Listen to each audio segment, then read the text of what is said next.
Hello guys, welcome back to our YouTube channel. तो देखिए, मैं आपका दोस्त अब है आज आप लोगों के साथ लेकर आए हूँ वीडियो, जिसमें आज हम देखने वाले हैं जो दिल्ली यूनिवर्सिटी के स्टूडेंट है सेमेस्टर 3 के अंदर, उन सभी के पास एक सब्जेक्ट हैगा प्रिंसिपल ऑफ मार्केटिंग बीकॉम और बीकॉम ऑनर्स के स्टूडेंट्स के पास। तो उन सभी का जो ये सब्जेक्ट हैगा आज मैं आप लोगों के साथ लेकर आया हूँ उसकी यूनिट नंबर 2, जिसका नाम हैगा consumer behaviour and market segmentation. इसकी वीडियो का पार्ट 1, जिसमें आज हम देखने वाले हैं इस कंप्लीट चैप्टर को तो कवर नहीं कर पाएंगे एक ही वीडियो में, लेकिन जितना कंटेंट हम कवर कर पाएंगे उतना मोस्टली कंटेंट हम कवर करने की कोशिश करेंगे। तो बिना देर के शुरू करेंगे हम अपनी आज की वीडियो और देखेंगे इस कंप्लीट यूनिट को, पार्ट 1 को। लेकिन उससे पहले अगर आपने अभी तक चैनल को सब्सक्राइब ना करा हो तो चैनल को जरूर सब्सक्राइब कर लें, वीडियो को लाइक करना ना भूलें, अपने सभी दोस्तों के साथ इसे शेयर करना ना भूलें। तो चलिए अब शुरू करते हैं हम अपनी आज की वीडियो। देखिए, यूनिट नंबर 2 है पूरी, जिसका नाम हैगा आपका consumer behaviour and market selection. इसमें आपके दो पार्ट बनते हैं, एक हैगा कंज्यूमर बिहेवियर का, एक हैगा मार्केट सिलेक्शन का। तो पहले पार्ट 1 हैगा कंज्यूमर बिहेवियर। देखिए क्या होता है कंज्यूमर बिहेवियर। तो consumer behaviour is the study of how different consumer groups organisation purchase utilise and dispose of concept product and service to meet their needs and desire. Consumer behaviour क्या होता है, ये study करता है कि कैसे जो अलग अलग लोग हैं, अलग अलग ग्रुप्स हैं सोसाइटी में, वो कैसे कंज्यूम करते हैं, परचेज करते हैं, यूटिलाइज करते हैं और डिस्पोज करते हैं किसी भी प्रोडक्ट को या किसी भी सर्विस को अपनी नीड्स को सेटिस्फाई करने के लिए। उसे कहा जाता है कंज्यूमर बिहेवियर। क्या होता है कंज्यूमर बिहेवियर? ये इट स्टडी, मतलब ये स्टडी करता है किस चीज़ की, कि how people purchase utilise and dispose different product and services in an market या इन एन एनवायरमेंट। उसे कहा जाता है आपका consumer behaviour. All marketing decision are founded on presumption about consumer behaviour. जितने भी मार्केटिंग के डिसीजन होते हैं, मतलब मार्केटिंग से रिलेटेड जितने भी डिसीजन लिए जाते हैं, वो किस चीज़ को ध्यान में रखते हुए लिए जाते हैं? वो इसी प्रिजम्पशन को ध्यान में रखते हुए लिए जाते हैं, कंज्यूमर बिहेवियर को या कस्टमर बिहेवियर को। विच इंक्लूड, इसमें क्या क्या चीज़ें आती हैं? कम्युनिकेटिंग, परचेजिंग और कंज्यूमिंग। ये मार्केटिंग डिसीजन में ये जो डिसीजन लिए जाते हैं कम्युनिकेटिंग से रिलेटेड, परचेजिंग से रिलेटेड और कंज्यूमिंग से रिलेटेड, वो कंज्यूमर बिहेवियर को ध्यान में रखते हुए लिए जाते हैं। Consumer behaviour is the action and decision process of people who purchase goods and service for personal consumption.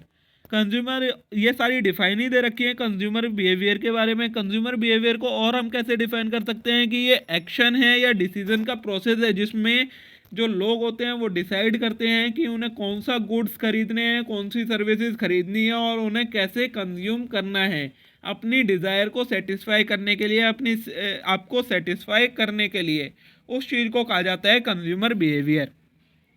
Next define देखिए, consumer behaviour is the process whereby individual decide what, when, where, how and from whom to purchase goods and services. ये एक process होता है consumer behaviour. ये अगला define है, अगली type की और क्या डिफाइन हो सकती है इसकी? तो कंज्यूमर बिहेवियर एक प्रोसेस है जिसमें कोई भी इंडिविजुअल ये डिसाइड करता है कि उसे कब खरीदना है, क्या खरीदना है, कहाँ से खरीदना है, कैसे खरीदना है और किससे खरीदना है। ये कोई भी गुड्स या सर्विस को, ये सारी चीज़ें जो वो डिसाइड करता है, उसका जो ये प्रोसेस होता है उसे ही कहा जाता है कंज्यूमर का बिहेवियर। अब इसमें दो टर्म आती हैं, एक होती है कस्टमर, एक होता है कंज्यूमर। बच्चे कई बार इसमें कंफ्यूज रहते हैं कि कस्टमर में और कंज्यूमर में क्या डिफरेंस है। तो a customer is someone who consistently purchase goods and service from a supplier and pay for it to meet their requirement. Customer वो कोई भी पर्सन हो सकता है जो कि परचेजर से गुड्स और सर्विसेज को खरीदता है, उनके लिए पे करता है, पैसे पे करता है, तो उसे हम कहेंगे कस्टमर। लेकिन कंज्यूमर कौन होता है? तो consumer are those who buy product for their own needs and use them. Consumer वो पर्सन होता है जो प्रोडक्ट को अपने लिए खरीदता है और खुद ही उन्हें यूज करता है।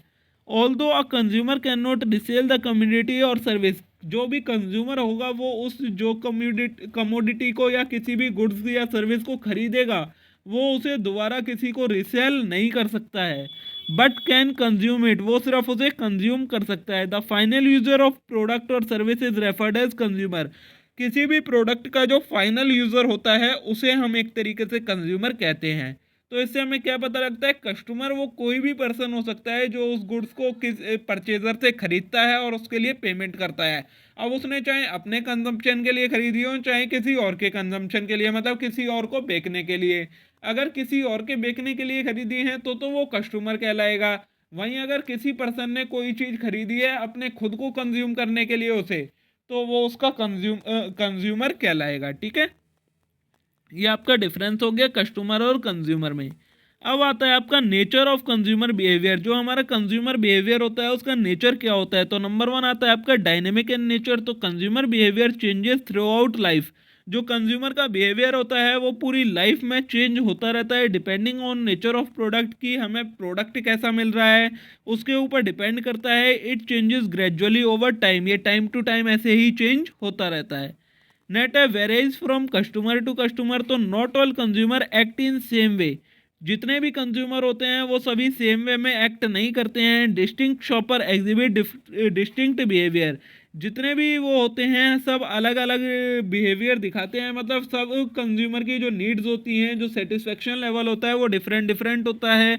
तो इंडिविजुअल कैरेक्टरिस्टिक्स इंक्लूडिंग कंज्यूमर का नेचर, उसका लाइफ स्टाइल और उसका culture are blame for variation in consumer behaviour. तो यही कारण है कंज्यूमर के बिहेवियर में चेंज होने के कि उसका नेचर अलग होता है, कंज्यूमर का लाइफ स्टाइल सबकी अलग अलग है और सबका कल्चर अलग अलग होता है। ठीक है,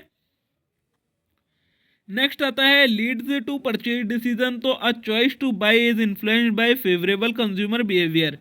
जो जब किसी कंज्यूमर का बिहेवियर फेवरेबल होगा तभी वो किसी चीज़ को खरीदने के लिए तैयार होता है। A consumer decision to purchase product may be influenced by variety of factor.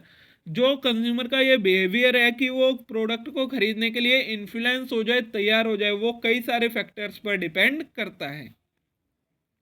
Next हैगा varies from product to product. अभी हमने देखा था कि customer to customer consumer behaviour depend करता है, लेकिन ये प्रोडक्ट टू प्रोडक्ट भी डिपेंड करता है। तो different product purchase different consumer behaviour. अलग अलग प्रोडक्ट का अलग अलग कंज्यूमर बिहेवियर होता है। Some customer might purchase large quantity of some product while purchasing little is no amount of other. कैसे डिफरेंट होता है, तो कुछ कस्टमर जैसे होते हैं वो किसी चीज़ की तो कमोडिटी बहुत ज़्यादा खरीदते हैं, मतलब क्वांटिटी में बहुत ज़्यादा क्वांटिटी में खरीदते हैं, और कुछ चीज़ों को बहुत कम क्वांटिटी में खरीदते हैं। तो ये डिपेंड करता है हमारा प्रोडक्ट के ऊपर कि प्रोडक्ट क्या है, उस चीज़ पर डिपेंड करता है हमारा कंज्यूमर बिहेवियर। नेक्स्ट हैगा हमारा कॉम्प्लेक्स इन नेचर। तो because everyone has different requirement and goal consumer behaviour is complex. सभी का अलग अलग रिक्वायरमेंट होती हैं, अलग अलग गोल होते हैं, तो इसी वजह से जो हमारा कंज्यूमर बिहेवियर है वो कैसा होता है, कॉम्प्लेक्स होता है। Each person behave differently in market since they each have specific want. जो हर पर्सन है वो अलग डिफरेंटली बिहेव करता है मार्केट में, क्योंकि उन सभी की अलग अलग वांट्स होती हैं। ये आपके पांच एक तरीके से नेचर हो गया 5 पॉइंट्स में कि कंज्यूमर बिहेवियर का नेचर क्या होता है। अब नेक्स्ट टॉपिक आता है हमारा need for studying consumer behaviour. जो हमारे ये कंज्यूमर का बिहेवियर होता है इसे स्टडी करने की ज़रूरत क्यों पड़ती है। तो नंबर वन हैगा टू सेटिस्फाई कस्टमर नीड्स। तो consumer respond favourably while examining the product they best suit their demand. जो कंज्यूमर होते हैं अगर वो फेवरेबली रिस्पॉन्ड कर रहे हैं, मतलब प्रोडक्ट के फेवर में रिस्पॉन्ड कर रहे हैं, तो ये शो करता है कि जो ये प्रोडक्ट है वो उनकी डिमांड के अकॉर्डिंग सूट कर रहा है। It involve examining what people purchase. इसमें हम क्या देखते हैं कि लोग क्या खरीदते हैं, व्हेन दे डू सो कब खरीदते हैं, वेयर दे डू इट ये कहाँ खरीदते हैं, and how frequently they utilise it और वो उसे कितनी जल्दी कंज्यूम करते हैं, इस चीज़ पर डिपेंड करता है। Therefore, understanding consumer behavior will be crucial to market's ability to meet customer requirement। तो हमें कंज्यूमर बिहेवियर को किस लिए समझने की जरूरत पड़ती है कि जो मार्केट की रिक्वायरमेंट है उसे समझा जा सके, इसलिए हमें कंज्यूमर बिहेवियर को समझने की जरूरत पड़ती है। ठीक है, नेक्स्ट हैगा हमारा help to understand consumer psychology. तो marketing professional can better groups consumer psychology by studying consumer behaviour. जो मार्केटिंग के प्रोफेशनल होते हैं उनके पास एक अपॉर्चुनिटी होती है कि वो कंज्यूमर बिहेवियर को समझकर जान सके कि कंज्यूमर की साइकोलॉजी क्या है, उन्हें किस टाइप के प्रोडक्ट की ज़रूरत है। Based on his knowledge attitude intention motive consumer psychology is used. उनके जो कंज्यूमर साइकोलॉजी को समझते हैं, उन वो क्या क्या चीज़ें समझते हैं, उसमें नॉलेज को समझते हैं, उनके एटीट्यूड को समझते हैं, इंटेंशन को समझते हैं, उनका क्या मोटिव है, इन सारी चीज़ों को समझते हुए चलते हैं। नेक्स्ट रहेगा help to understand consumer motive. Consumer के मोटिव को समझने में हेल्प करता है कंज्यूमर बिहेवियर। तो to comprehend the consumer motivation for making purchase consumer behaviour must be studied. किसी भी कंज्यूमर को मोटिवेट करने के लिए कि वो प्रोडक्ट को खरीदे, सबसे पहले हमें उसके कंज्यूमर के बिहेवियर को समझना जरूरी होता है। A consumer has several motive, क्योंकि एक कंज्यूमर के कई सारे मोटिव होते हैं। It is possible that not all these reason motive for buying are equally strong. तो ये ज़रूरी नहीं है कि उसके जितने भी मोटिव हैं वो सभी इक्वली स्ट्रॉन्ग हो। कुछ मोटिव ऐसे होते हैं उनके जो कि प्रोडक्ट को बहुत ज़्यादा खरीदने के लिए तैयार कर देते हैं, और कुछ मोटिव ऐसे होते हैं जो इतनी रिलेवेंट नहीं रखते। ठीक है। नेक्स्ट है help to understand consumer choice and preference. तो understanding how consumer make decision is crucial for marketer. Consumer के बिहेवियर को समझना कि वो कैसे डिसीजन बनाते हैं, ये मार्केटर के लिए बहुत ज़्यादा ज़रूरी होता है। Most of the time people are pretty rational. कई बार क्या होता है, जो लोग होते हैं वो रेशनल हो जाते हैं, मतलब एक तरीके से सेल्फिश टाइप हो जाते हैं। Before making purchase individual systematically use the information available in market. वो क्या करते हैं, कोई भी चीज़ खरीदने से पहले मार्केट में जो उसके बारे में इंफॉर्मेशन अवेलेबल होती है उसे जानते हैं सबसे पहले। ठीक है। फिर रहेगा कंज्यूमर डिफरेंशिएशन। जो कंज्यूमर बिहेवियर होता है वो हमें कंज्यूमर्स को डिफरेंशिएट करने में हेल्प करता है। तो there are different significant differentiation in market. Different product are needed and desired by different group. कैसे, क्योंकि अलग अलग प्रोडक्ट अलग अलग लोगों के द्वारा डिमांड करे जाते हैं। नेक्स्ट रहेगा हमारा creation and retention of consumer. तो a ready customer is available for product of marketer who build their offering on understanding of customer want. क्या बोला गया है, उन लोगों के लिए जो हमेशा कस्टमर की डिमांड के अकॉर्डिंग नए नए प्रोडक्ट ऑफर करते रहते हैं, इनोवेट करते रहते हैं। उनके पास हमेशा कस्टमर अवेलेबल रहते हैं, कभी भी कस्टमर ख़त्म नहीं होते। नेक्स्ट है डेवलपमेंट ऑफ न्यू प्रोडक्ट। तो कंज्यूमर बिहेवियर हमें न्यू प्रोडक्ट को डेवलपमेंट करने में हेल्प करता है। तो new product are created with the target market demand and preference in mind. Consumer की मार्केट की डिमांड को और प्रेफरेंस को माइंड में रखते हुए नए प्रोडक्ट को डेवलप करा जाता है, और इस तरीके से वो नए प्रोडक्ट के डेवलपमेंट में भी हेल्प करते हैं। ठीक है। तो देखिए अब नेक्स्ट टॉपिक है हमारा factor influencing consumer buying decision. अब ऐसे कौन कौन से फैक्टर रहेंगे जिनके ऊपर डिपेंड करता है किसी भी कंज्यूमर का बाइंग डिसीजन कि वो प्रोडक्ट को खरीदेगा या नहीं खरीदेगा। तो नंबर वन आता है हमारा साइकोलॉजिकल फैक्टर। तो consumer preference like dislike from a given product or set of service are heavily impacted by human psychology. कि कंज्यूमर की प्रेफरेंस कि वो किसी प्रोडक्ट को लाइक करेगा या डिसलाइक करेगा, वो किस चीज़ से अफेक्ट होती है, ह्यूमन की साइकोलॉजी से। Psychological factor include motivation, perception, attitude, belief and learning. ये 5 चीज़ों पर डिपेंड करती है कि कंज्यूमर मोटिवेट कितना है उसके बारे में, परसेप्शन क्या है उसका, एटीट्यूड कैसा है, बिलीफ कैसा है, और लर्निंग कैसी है प्रोडक्ट के बारे में। इस चीज़ पर डिपेंड करता है कि वो किसी प्रोडक्ट को खरीदेगा या नहीं खरीदेगा। ये पाँचों चीज़ें आती है हमारी साइकोलॉजिकल फैक्टर के अंदर। तो सबसे पहले मोटिवेशन कैसे है, तो it is a positive force that influence an individual to perform a certain action. Motivation होता क्या है, ये एक ऐसा पॉजिटिव फोर्स है जो किसी भी कंज्यूमर को, मतलब किसी भी इंडिविजुअल को फोर्स करता है कोई भी काम करने के लिए। तो consumer motivation to purchase a goods and service can be influenced by psychological and security needs. तो जो किसी भी कंज्यूमर का है वो मोटिवेशन है वो कैसे बढ़ेगा, वो उसकी नीड्स पर डिपेंड करता है कि उसकी साइकोलॉजिकल नीड क्या है और सिक्योरिटी नीड क्या है, कि वो किसी प्रोडक्ट को खरीदेगा या नहीं खरीदेगा। नेक्स्ट आता है परसेप्शन। तो परसेप्शन क्या होता है, perception means gathering information about something and then forming one's view on a particular domain. Perception का मतलब होता है किसी भी चीज़ के बारे में इंफॉर्मेशन को गैदर करना और उसके ऊपर अपना एक व्यू, पॉइंट ऑफ व्यू रखना, उसे कहा जाता है परसेप्शन।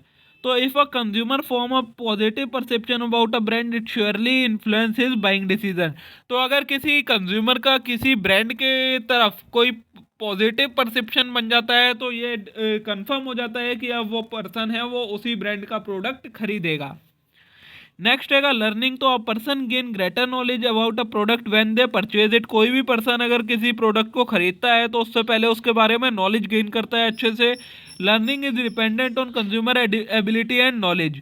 जो लर्निंग है वो किस चीज़ पर डिपेंड करती है, कंज्यूमर की एबिलिटीज़ पर और उसकी नॉलेज पर। नेक्स्ट है एटीट्यूड एंड बिलीफ। तो if a consumer has a positive attitude toward certain brand or manufacturer, they have high chance that he will buy thing from them. अगर किसी कंज्यूमर का जो एटीट्यूड है वो पॉजिटिव है किसी ब्रांड की तरफ, तो ये कंफर्म हो जाता है, चांसेस बढ़ जाते हैं कि वो कंज्यूमर है वो उसी ब्रांड का प्रोडक्ट खरीदेगा। ठीक है, ये हो गया आपका साइकोलॉजिकल फैक्टर। सेकेंड टाइप के फैक्टर आते हैं आपके सोशल फैक्टर। तो due to their social nature human are constantly surrounded by people who are affect their purchasing decision. क्या होता है, जो ह्यूमंस होते हैं वो हरदम अपने आसपास कुछ ना कुछ लोगों से घिरे रहते हैं। तो इस पे क्या होता है, उनका जो परचेजिंग डिसीजन है वो उनके आसपास के एनवायरनमेंट पर भी डिपेंड करता है कि वो किस टाइप के एनवायरनमेंट में रहते हैं। The purchasing decision of human are influenced by people around them in many ways. लोगों के आसपास जिस तरीके के लोग रहते हैं उस पर डिपेंड करता है कि वो प्रोडक्ट को खरीदेंगे, वो उनसे कितने इन्फ्लुएंस हैं कि वो उनको मना पाएंगे या नहीं मना पाएंगे, उन्हें मना करवा देंगे प्रोडक्ट खरीदने से। तो these ways are regarded as social element. तो इन्हीं चीज़ को हम कहते हैं सोशल एलिमेंट। इसमें क्या क्या चीज़ें आती हैं, सबसे पहले आता है इसमें फैमिली। तो family and its member are the most influential group of people who motivate our purchase decision. जो फैमिली होते हैं और फैमिली मेंबर होते हैं वो सबसे ज़्यादा इन्फ्लुएंशियल ग्रुप होता है जो कि किसी भी पर्सन के परचेज डिसीजन को अफेक्ट करता है। सेकंड आता है हमारा रेफरेंस ग्रुप। तो a person reference group is collection of person associated to himself. Family और उनके फैमिली मेंबर के अलावा जो बाकी लोग, जितने भी लोग किसी इंडिविजुअल से जुड़े होते हैं वो कहलाते हैं हमारा रेफरेंस ग्रुप। तो दूसरे नंबर पर आते हैं ये रेफरेंस ग्रुप जिनके ऊपर किसी भी पर्सन का परचेज डिसीजन डिपेंड करता है। थर्ड टाइप के आते हैं हमारे कल्चरल फैक्टर। ये कौन होते हैं, तो a collection of individual is connected to a certain community belief and ideology. तो जो लोग होते हैं हमारे वो किस चीज़ से कनेक्टेड होते हैं, कई तरीके की कम्युनिटी बिलीफ, मतलब वो कई चीज़ों में विश्वास रखते हैं, कई तरीके की उनकी आइडियोलॉजी होती है। तो एक किसी पर्सन का बिहेवियर कि वो किसी प्रोडक्ट को खरीदेगा या नहीं खरीदेगा वो इन आइडियोलॉजी और इन बिलीफ पर भी डिपेंड करता है। ठीक है, फोर्थ टाइप का आता है हमारा पर्सनल फैक्टर। तो consumer personal circumstances have an impact on what they buy. तो कंज्यूमर जो होते हैं उनके जो पर्सनल सर्कमस्टांसेस होते हैं कि उनकी कंडीशन कैसी है, क्या सिचुएशन है उनकी, उस चीज़ पर भी डिपेंड करता है कि वो प्रोडक्ट को खरीदेंगे या नहीं खरीदेंगे। तो these individual characteristics vary from person to person. तो जो ये कैरेक्टरिस्टिक्स होती हैं वो पर्सन टू पर्सन अलग अलग होती हैं, resulting in various views and purchasing pattern, जिससे इन्हें कई सारे पार्ट्स में डिवाइड कर दिया गया है। पहला फैक्टर आता है पर्सनल के अंदर एज। तो age affect purchase preference of individual. लोग बाग अपनी एज के अकॉर्डिंग प्रोडक्ट को देखते हैं कि उनकी एज के लिए क्या सूटेबल प्रोडक्ट है, तो उसके अकॉर्डिंग वो उस प्रोडक्ट को खरीदते हैं। नेक्स्ट आता है इनकम। और तो अ पर्सन परचेजिंग बिहेवियर में भी इन्फ्लुएंस्ड बाय देयर इनकम। जो पर्सन का बिहेवियर है कि वो किसी चीज़ को खरीदेगा या नहीं खरीदेगा वो किस चीज़ पर डिपेंड करता है, उनकी इनकम पर भी डिपेंड करता है। Individual with high disposable income spend more on goods and service as compare to individual lower income. जिन लोगों की इनकम ज़्यादा होती है वो गुड्स और सर्विसेज पर ज़्यादा स्पेंड करते हैं इन कंपैरिजन टू जिन लोगों की इनकम कम होती है। थर्ड आता है हमारा फैक्टर ऑक्यूपेशन, जो कि a consumer purchase decision also depends on his her occupation. वो क्या काम करते हैं उसके ऊपर भी डिपेंड करता है कि वो किस टाइप के प्रोडक्ट को खरीदेंगे या किस टाइप के प्रोडक्ट को नहीं खरीदेंगे। ठीक है, नेक्स्ट आता है लाइफ स्टाइल। तो a person life style is their attitude and how they interact with other in society. किसी पर्सन का लाइफ स्टाइल कैसा है, उनका एटीट्यूड कैसा है और वो दूसरे लोगों के साथ कैसे इंटरेक्ट करते हैं सोसाइटी में, उस चीज़ पर भी हमारा डिपेंड करता है कि कोई वो किसी प्रोडक्ट को, किस टाइप के प्रोडक्ट को खरीदेंगे और किस टाइप के प्रोडक्ट को नहीं खरीदेंगे। ठीक है, नेक्स्ट आता है हमारा इकोनॉमिक फैक्टर। तो the consumer buying habit and decision mainly depend on economic status of a country और अ मार्केट। तो किसी कंज्यूमर का जो बाइंग हैबिट है वो किस चीज़ पर भी डिपेंड करती है, उनके इकोनॉमिक स्टेटस पर कि वो किस टाइप की कंट्री में रहते हैं, किस टाइप की मार्केट में रहते हैं। When a country is rich it's economy is powerful. अगर कोई कंट्री रिच होगी तो उसकी इकोनॉमी कैसी होती है, पावरफुल होती है, which result in more available on market and better consumer purchasing power.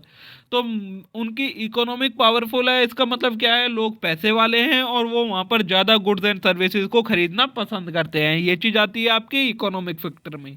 अब इसमें क्या क्या चीज़ें आती हैं इकोनॉमिक फैक्टर में, तो हमारी फर्स्ट आती है पर्सनल इनकम। अब person purchasing power rise parallelly with the level of disposable income.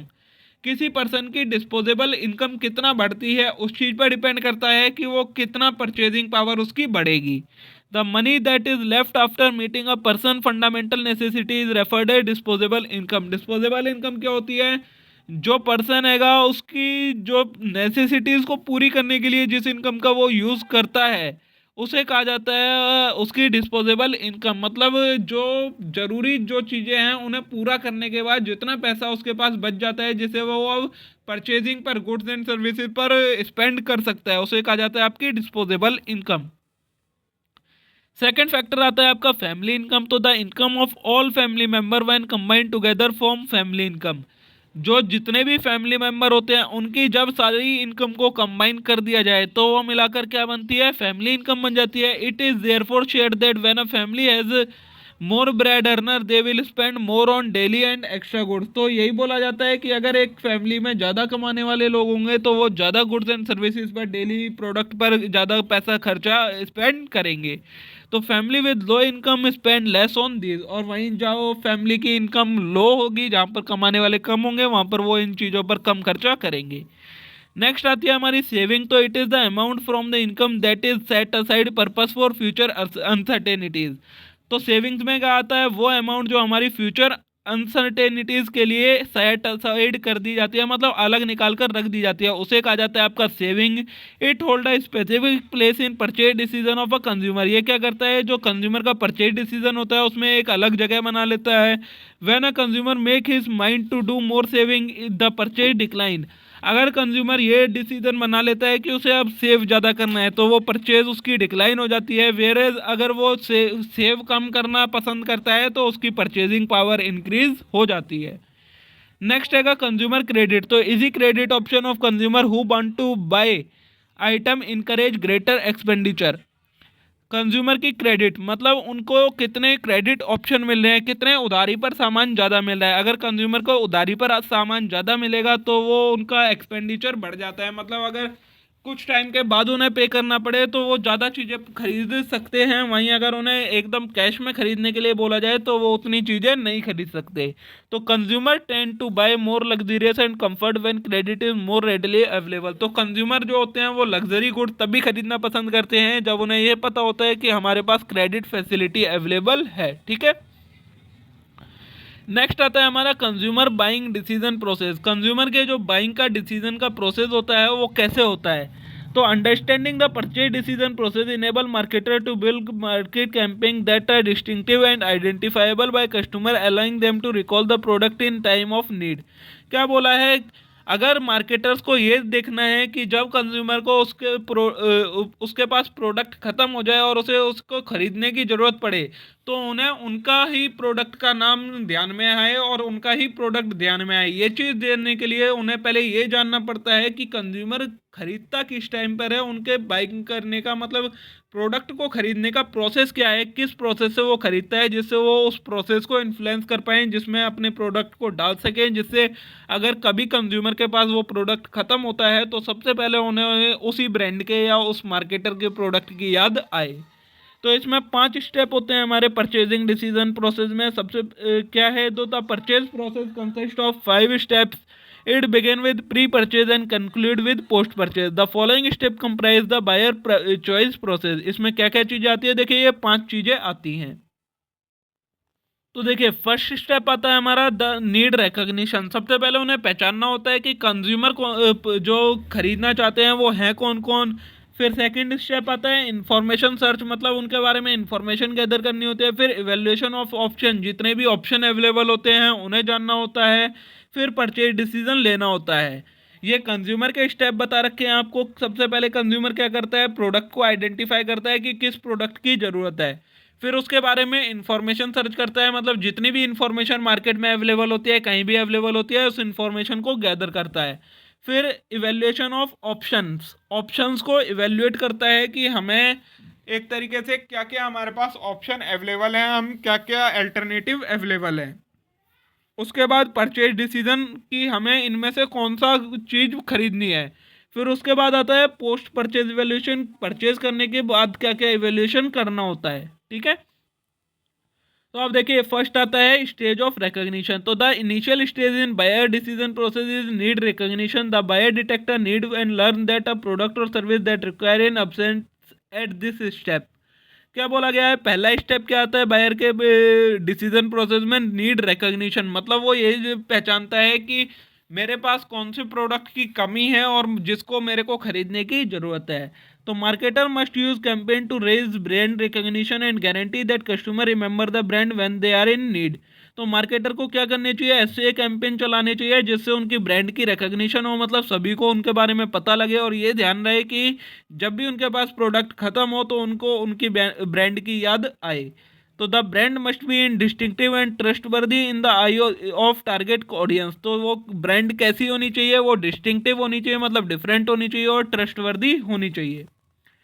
Next है स्टेज ऑफ इंफॉर्मेशन गैदरिंग। तो when a consumer is prompted by a internal or external stimulus they begin gathering information about potential solution from numerous sources. तो जब भी कोई consumer होता है वो क्या होता है, वो इंटरनल और एक्सटर्नल चीज़ों से इन्फ्लुएंस हो जाता है एक तरीके से। तो वो मतलब अब वो जब ये तय कर लेता है, जान लेता है कि उसे किस प्रोडक्ट को खरीदना है, तो फिर वो क्या करता है, उसके बारे में इंफॉर्मेशन गैदर करना शुरू करता है। अब brand must successfully give all information to its client require. तो एक ब्रांड को वो सारी इंफॉर्मेशन देनी चाहिए जो उसकी क्लाइंट को ज़रूरत होती है या उसके कस्टमर को ज़रूरत होती है। Customer should be able to communicate with brand, और ऐसा मैकेनिज्म होना चाहिए कि जो कस्टमर हो वो ब्रांड के साथ इजीली कम्युनिकेट कर सके, बातचीत कर सके। नेक्स्ट है स्टेज ऑफ अल्टरनेटिव इवेल्युएशन। तो customer analyse their option in this step. अब इस स्टेप में क्या करते हैं, जो कस्टमर होते हैं वो एनालाइज करते हैं कि उनके पास क्या क्या ऑप्शंस अवेलेबल हैं। Different companies offer ways to satisfy their need. Different companies होती हैं वो अलग अलग तरीके ऑफर करती हैं उन्हें उनकी नीड्स को सेटिस्फाई करने के लिए। Marketer must persuade customer that their product is better than their competitor. Marketer को ये परसुएड करना चाहिए कि जो उनका प्रोडक्ट है वो उनके कॉम्पिटिटर के प्रोडक्ट से ज़्यादा है। अपने कस्टमर को इस तरीके से इन्फ्लुएंस करना चाहिए। तो दिस डिसीजन में भी इन्फ्लुएंस बाय प्राइसिंग। तो ये किस किस चीज़ों से हो सकता है, प्राइसिंग अच्छी रखे, एडिशनल फीचर दें उसमें, कुछ एस्पेक्ट्स अदर, कुछ अलग चीज़ दें प्रोडक्ट में, तब कस्टमर इवेल्युएट करते समय उनके प्रोडक्ट को चूज़ करेगा। नेक्स्ट है स्टेज ऑफ परचेज डिसीजन। तो once the customer get all the information they will choose one of the possibilities. अब जब कस्टमर के पास सारे वैल्यूएशंस आ जाते हैं, सारे अल्टरनेटिव आ जाते हैं, तो वो उनमें से क्या करता है, एक अल्टरनेटिव को चूज कर लेता है। This decision is influence by two major component. तो ये चीज़ें किस चीज़ से, दो मेजर कंपोनेंट से इन्फ्लुएंस होती हैं, किस किस से, एटीट्यूड से और अनएंटिसिपेटेड सिचुएशनल फैक्टर से, ठीक है। नेक्स्ट आता है हमारा फिफ्थ स्टेप जो कि आएगा stage of post purchase behaviour. इसमें क्या आता है हमारा, it is incorrect to believe that a marketer duty is complete after a customer make a purchase. अब ये कंफर्म, ये नहीं माना जाता है कि अगर एक मार्केटर ने अपना प्रोडक्ट कस्टमर को बेच दिया और कस्टमर ने वो प्रोडक्ट खरीद लिया तो उसकी रिस्पॉन्सिबिलिटी खत्म हो जाती है। ऐसा नहीं होता है। It is also critical to know whether the buyer are satisfied or dissatisfied with the purchase. Marketer को ये भी जानना होता है कि जो बायर है वो हमारी इस परचेज से सेटिस्फाई है या नहीं है। It is critical to ensure that customer is satisfied with the performance of product because that this is the key to stabilise trust and loyal customer base for the brand. ये किस लिए जानना होता है मार्केटर्स को या brand वालों को, क्योंकि इसी से पता लगता है कि हमारी ब्रांड कितनी ट्रस्टवर्दी है, लोग इस पर कितना विश्वास कर रहे हैं और हमारा कस्टमर कितना लॉयल है हमारे लिए। ये चीज़ जानने के लिए उन्हें ये पोस्ट परचेज बिहेवियर भी रखना पड़ता है अपने स्टेप में। तो देखिए दोस्तों, इसी के साथ हमारी ये यूनिट ख़त्म हो जाती है। इस यूनिट का जो पार्ट ए है जो कि था आपका कंज्यूमर बिहेवियर, वो अब मैंने ख़त्म करवा दिया है। अब हम मिलेंगे नेक्स्ट वीडियो में जिसमें हम देखेंगे इस मार्केट सिलेक्शन के बारे में। तब तक के लिए आप इस वीडियो को लाइक करें, चैनल को जरूर सब्सक्राइब करें। अगर आपको इस यूनिट के ये नोट्स चाहिए तो आप टेलीग्राम चैनल को ज्वाइन करें। टेलीग्राम चैनल का लिंक मैंने आपको चैनल के अबाउट सेक्शन में भी दे रखा है। अगर आपको वहाँ नहीं मिलता है तो मैं कम्युनिटी पोस्ट पर डाल दूंगा, वहाँ से आप टेलीग्राम ज्वाइन कर लें, वहाँ पर आपको ये नोट्स अपलोड मिल जाएंगे। तो चलिए अब हम मिलते हैं इसकी नेक्स्ट वीडियो में। Thank you.